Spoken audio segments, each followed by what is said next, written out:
Donkey Kong Country Tropical Freeze is one of the greatest 2D platformers I've ever played. Originally released in 2014 for the Wii U, it would proceed to make its way over to the Nintendo Switch in 2018. The Donkey Kong Country series holds a very respectful reputation among fans, and Tropical Freeze is no different. If anything, this entry is seen as one of the best in the franchise. There are many aspects which contribute to this game's level of enjoyment, so let's dive right in. The premise of Tropical Freeze revolves around this band of ice pirates known as the Snowmads. They freeze over Donkey Kong's domain, which means it's your job to progress through each level in order to claim your territory back. There are 6 main worlds you play through, all of which contain a few levels each. Now, where there may not be tons of levels per world, this is more than made up for in the sheer length of each stage. This is a shining example of quality over quantity, as every single level is jam-packed with a brand new mechanic which strives to outshine the previous one. Tropical Freeze improves upon its predecessor, Donkey Kong Country Returns, in every way, which is no doubt a daunting task considering that game was already one of the highlights of the series. So what they managed to do with Tropical Freeze is truly impressive. I can't stress enough how brilliant these levels are. This is seriously some of the most innovative platforming on the market, and although there may not be much levels per world, the overall size of the stages are very long. Even if you don't die, you'll most likely spend minutes at a time due to how long these can be. Some ideas here completely blow my mind due to how unique they are, and I struggle to understand just how the developers came up with this stuff. One minute you'll be bouncing around squishy fruit, the other you'll be swimming through an underwater cavern filled with toxic enemies.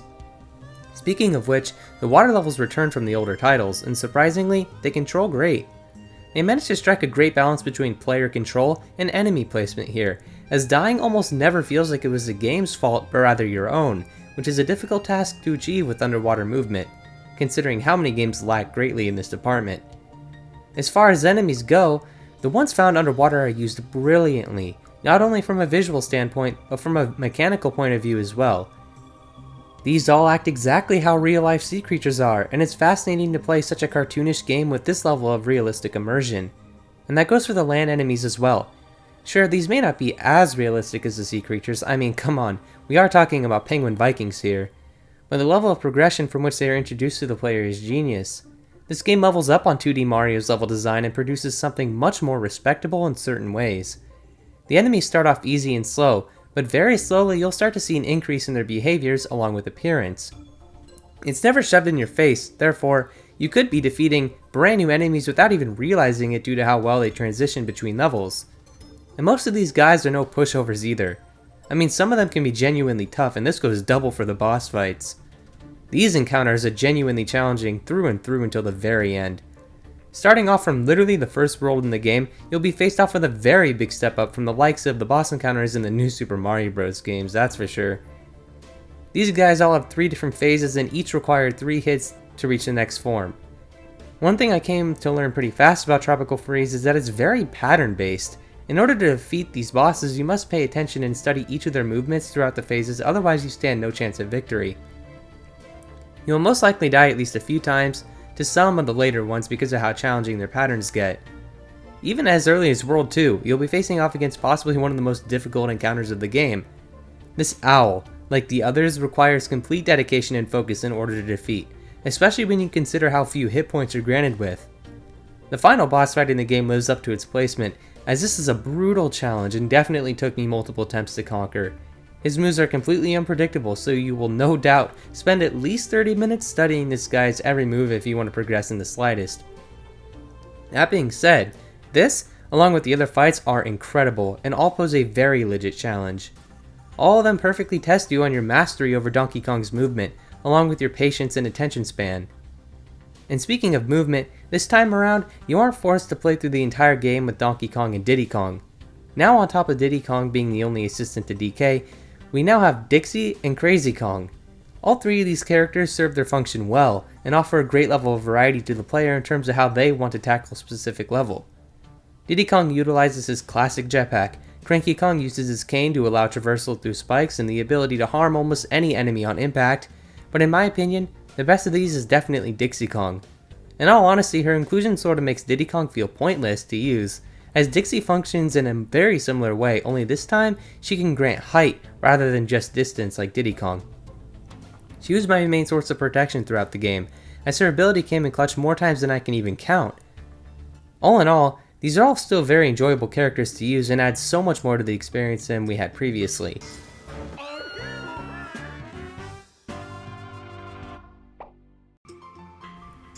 Now, one highly praised aspect of the Donkey Kong franchise has always been its incredible music, and wow, Tropical Freeze is no exception here.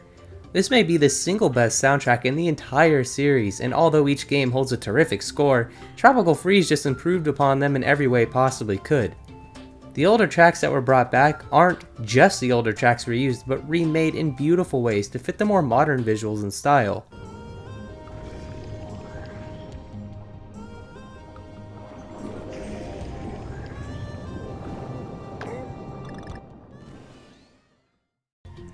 To me, this and Donkey Kong Country Returns have the greatest soundtracks in the franchise. However, those classic games still hold some of the most memorable pieces of music within any video game ever. They even took it a step further by utilizing transitions throughout most stages in order to fit the atmosphere better. The level may start off with a certain theme, but completely switch tones upon reaching a certain area of that same level.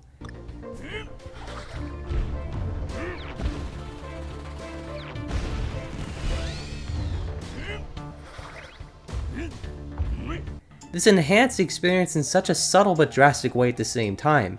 If you actually notice a shift in music throughout a stage, then you'll be pleasantly surprised, but honestly this technique is used so naturally that you may not even notice at all due to how immersive it is. Another incredibly immersive aspect of this game is its visuals. This has gotta be up there with Luigi's Mansion as one of the Switch's best looking games. This is completely jaw-dropping, and 95% of the time they'll throw something totally new which you never would have even seen up to that point and likely never will again. You see, part of what makes this game so beautiful is how sparingly they use visual flair. Once you see something, you'll probably never see it again, which makes you appreciate it that much more. Even on the rare occasion where the visuals are reused, it doesn't matter simply due to how gorgeous everything is. For example, the water stages may be repeated a few times, but I know I certainly didn't care. I mean, just look at this. I don't think I've ever seen a more beautiful water theme in all the video games I've played. Along with that, there's the absolutely stunning silhouette levels which manage to take my breath away throughout the entirety of the stage. This game just blows my mind away. Even the backgrounds are creatively decorated with so many little details put in that most players may not even notice half the things lurking behind them. Everything here is so insanely detailed and expressive. The enemies display tons of emotion, the levels take visual concepts and use them to create immersive level designs, and the backgrounds just ooze charm from every angle. Retro Studios really outdid themselves here, and I believe they are the perfect studio to develop this franchise, as they have always seemed to fully understand Donkey Kong and they obviously know how to make his games some of the most memorable experiences of all time. I've gotta say, I'm very relieved Nintendo decided to port this over to the Switch, as this is one game which most certainly deserved a second chance in the spotlight on a console which actually sells well. One of my favorite touches in Tropical Freeze is that rather than starting from Donkey Kong's homeland, you actually finish everything there, as his home island is the last world in the game instead of being the first. I love the tension this brings to the experience, as it's something I've always wished the 2D Mario games would do, with having you start in a lava-themed world, only to finish in the grassy plains of Peach's castle. This game is everything a 2D Mario game should be, so I'm very excited to see where Super Mario Bros. Wonder takes us, as it could finally deliver us with an experience more to the level of the Donkey Kong games. But in the end, Donkey Kong Country Tropical Freeze is one magical game that I urge you to play through. It does everything it sets out to do perfectly. The difficulty progression is spot on, the visuals, sound design, and musical score are all pristine, and the gameplay is the sheer definition of just flat out fun. From the innovative concepts seen throughout each level, to the exhilarating boss fights residing within each world, this is one experience you're sure to remember for years to come. I really hope this franchise stays on track and continues to deliver us with beautiful masterpieces for years on end. But with all that said, thank you so much for watching, and I hope you have a wonderful day.